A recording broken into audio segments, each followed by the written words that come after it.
একদিকে আছে ZX25R, যার 4 সিলিন্ডার ইঞ্জিন।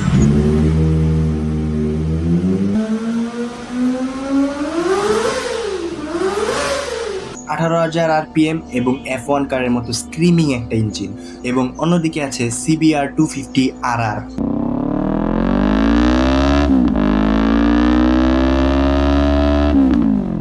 যার twin cylinder engine, light weight, aggressive এবং 41 বিএইচপি, যেটা 13,000 আরপিএম এ আসে। দুইটাই 250 সিসি, দুইটাই সুপার স্পোর্ট এবং দুইটাই ম্যাড বাইক। কিন্তু এই দুইটার মধ্যে আসলে কোনটা এগিয়ে, আজকে সেই ব্যাটেল হবে। কোনো ফ্যান বয়গিরি না, শুধু অনেস্ট ওপিনিয়ন। আসসালামু আলাইকুম এভরিওয়ান, আমি MSD নাইম এবং আপনারা দেখছেন রাইড রেভলিউশন বিডি। শুরুতে একটা কথা বলে নিই, ZX25R এবং CBR250RR এই দুইটা বাইক এই মুহূর্তে 250 সিসি সেগমেন্টের সবচেয়ে আলোচিত দুইটা নাম। কিন্তু এই দুইটার ফিলোসফি সম্পূর্ণ আলাদা। যদিও এই দুইটার মধ্যে কোনোটাই আমাদের দেশে অ্যাভেলেবেল না, তবে ZX25R বানানো হয়েছে একটাই চিন্তা থেকে, 250 সিসিতে 4 সিলিন্ডার দিলে কি হয় সেটা প্রুফ করতে। অন্যদিকে CBR250RR বানানো হয়েছে ব্যালেন্স থেকে, পাওয়ার, হ্যান্ডেলিং আর রাস্তায় চালানোর মজা একসাথে। আজকে 5টা ক্যাটাগরিতে এই দুইটা বাইকের ব্যাটেল করব, শেষে বলবো কোনটা কাদের পছন্দের বাইক। এবং এই ভিডিও শেষে আপনারা চাইলে এই বাইক দুটির ডেডিকেটেড ভিডিও দেখে আসতে পারেন, যেখানে আমি বলেছি কেন এই বাইক দুটি বাংলাদেশে আসছে না বা আসার চান্সটা কম। ফার্স্ট রাউন্ডে আমরা কথা বলবো এই বাইক দুটির ইঞ্জিন নিয়ে। কাওয়াসাকি নিনজা ZX25R এই বাইকটিতে থাকছে 249.8 সিসি ইনলাইন 4 সিলিন্ডার DOHC 16 ভালভের একটা ইঞ্জিন, যেখান থেকে পিক পাওয়ার হিসাবে পাওয়া যাবে 51 বিএইচপি, যা 15,500 আরপিএম এ পাবেন। এবং টর্ক থাকবে 22.9 নিউটন মিটার, যেটা 14,500 আরপিএম এ পাওয়া যাবে। এখন এই নাম্বার শুনে একটু থামুন, 250 সিসিতে 51 বিএইচপি, এটা ভাই অবিশ্বাস্য। কারণ KTM Duke 390 এর পাওয়ার 51 বিএইচপি, কিন্তু সেটা 398 সিসি। মানে ZX25R এই পাওয়ার দিচ্ছে মাত্র 250 সিসিতে, মানে এর থেকে 150 সিসি কমে। কিন্তু এই পাওয়ার কোথায় পাবেন? এই পাওয়ার আপনি 10 থেকে 12,000 আরপিএম এর উপরে গেলে পাবেন। 12,000 আরপিএম এর নিচে এই বাইক অনেকটাই শান্ত থাকে, মানে সিটি ট্রাফিকে আপনি এই পাওয়ার কখনো ওইরকম ফিল করবেন না। তবে বাংলাদেশে যে বাইকগুলো অ্যাভেলেবেল আছে তার থেকে অবশ্যই এটার পাওয়ার অনেক বেশি। তাছাড়া খোলা রাস্তায় আরপিএম চড়ালে এই বাইকটা একদম স্ক্রিম করে ওঠে, যেটা ভাই আনম্যাচ। এবং মুদ্রার অন্য পিঠে রয়েছে হোন্ডা CBR250RR, যেটার ইঞ্জিন হিসাবে থাকছে 249.7 CC parallel twin cylinder DOHC 8 ভালভের ইঞ্জিন। এই বাইকটি থেকে পিক পাওয়ার প্রডিউস করে 41.7 বিএইচপি, 13,000 আরপিএম এ এবং টর্ক জেনারেট করতে পারে 25 নিউটন মিটার, সেটাও আবার 11,000 আরপিএম এ। এখানে একটু খেয়াল করুন, টর্ক বেশি আর কম আরপিএম এ আসে, মানে সিটি রাইডিং এও CBR250RR অনেক বেশি ইউজেবল এবং থ্রটল দিলেই আপনি খুব অ্যাগ্রেসিভ রেসপন্স পাবেন। এবং এই বাইকটার ওয়েট তুলনামূলক কম, CBR250RR মাত্র 168 কেজি এবং অন্যদিকে ZX25R 182 কেজি, মানে 14 কেজির ওয়েটে পার্থক্য আছে। পাওয়ার টু ওয়েট হিসাব করলে আবার ZX25R এগিয়ে থাকে, কারণ এতে থাকছে 280 PS পার টন এবং CBR250RR এ থাকছে 248 PS পার টন। তো পাওয়ার টু ওয়েট হিসাব করলে আমি আমার পার্সোনাল দিক থেকে ভাবছি রাউন্ড 1 এর উইনার হচ্ছে ZX25R, কারণ এর পাওয়ারের কোনো তুলনাই হয় না। সেকেন্ড রাউন্ডে আমরা কথা বলবো সাউন্ড আর ক্যারেক্টার নিয়ে। এই রাউন্ডটা স্পেক দিয়ে বোঝানো যাবে না, এটা বোঝাতে হলে ফিল করাতে হবে। ZX25R এর ইনলাইন 4 সিলিন্ডার ইঞ্জিন 18,000 আরপিএম এ গেলে মনে হয় F1 কার চলছে পাশ দিয়ে। এই সাউন্ডটা শুনলে অনেকটা গুজ বাম্প দেয়, মানে মনে হবে কোনো লিটার ক্লাস বাইক বা সুপার বাইক আপনার পাশ দিয়ে যাচ্ছে। 250 সিসিতে এই সাউন্ড এক্সপেক্ট করা যায় না। 12,000-এর উপরে ইঞ্জিন একটা পাগলামো আসে, সেই ফিল অনেক আনম্যাচড। কিন্তু 12,000-এর নিচে একটু ফ্ল্যাট, লো আরপিএম এর টর্ক একটু কম, সিটিতে একটু স্ল্যাগিশ ফিল হতে পারে। 4 সিলিন্ডার হওয়ায় এর স্ট্রোক সাইজ অনেক ছোট, তাই লো আরপিএম এর টর্কটাও কম। অন্যদিকে CBR250RR এর ডাবল ব্যারেল এক্সস্ট, এটাও অনেক ভালো সাউন্ড করে। টুইন সিলিন্ডারের একটা আলাদা গ্রাউল আছে, সেটা ZX25R এর মতো স্ক্রিমার না, কিন্তু সাউন্ডটা সব আরপিএম এই কনসিস্টেন্ট। সিটিতেও মজা এবং হাইওয়েতেও মজা, এবং এই সাউন্ডটা অনেকে পছন্দও করে। CBR250R এর ক্যারেক্টার হলো সব জায়গায় অ্যালাইভ থাকবে এবং ZX25R এর ক্যারেক্টার হলো হাই আরপিএম এ অন্যরকম একটা ফিল। রাউন্ড 2-তে আমি আমার পার্সোনাল ওপিনিয়ন হিসেবে আমি ড্র দিব, কারণ দুইটার ক্যারেক্টার আলাদা, দুইটাই নিজের জায়গায় অসাধারণ, আর এই জিনিসটা পার্সন টু পার্সন ভ্যারি করে, তাই আমি ড্র বলবো।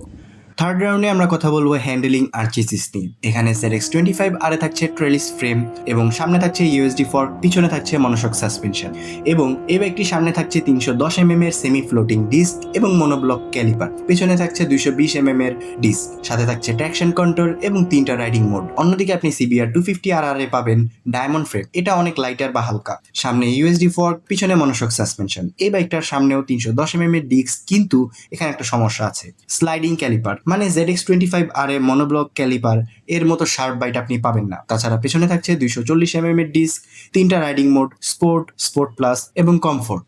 বাইকগুলোর ওয়েটের কারণে CBR 250RR কর্নারে একটু বেশি এজাইল ফিল করে, ফ্লিক করা সহজ হয়। অন্যদিকে ZX25R একটু ভারী, কিন্তু চেসিস এত ভালো যে এই ওয়েটটা ফিল হয় না এতটা। গ্রাউন্ড ক্লিয়ারেন্সে CBR 250RR এগিয়ে, এতে থাকছে 148 এবং ZX25R এ থাকছে 125 মানে স্পিড ব্রেকার বা কিছুটা রাফ রোডে CBR 250RR বেশি কমফোর্টেবল এবং রিস্ক কম। সো পার্সোনালি আমি যদি চিন্তা করি তাহলে রাউন্ড 3 উইনার সামান্য ব্যবধানে CBR 250RR এগিয়ে থাকে। হালকা ওয়েট আর বেশি গ্রাউন্ড ক্লিয়ারেন্স এই সেগমেন্টে রিয়েল ওয়ার্ল্ডে অনেক কাজে আসে।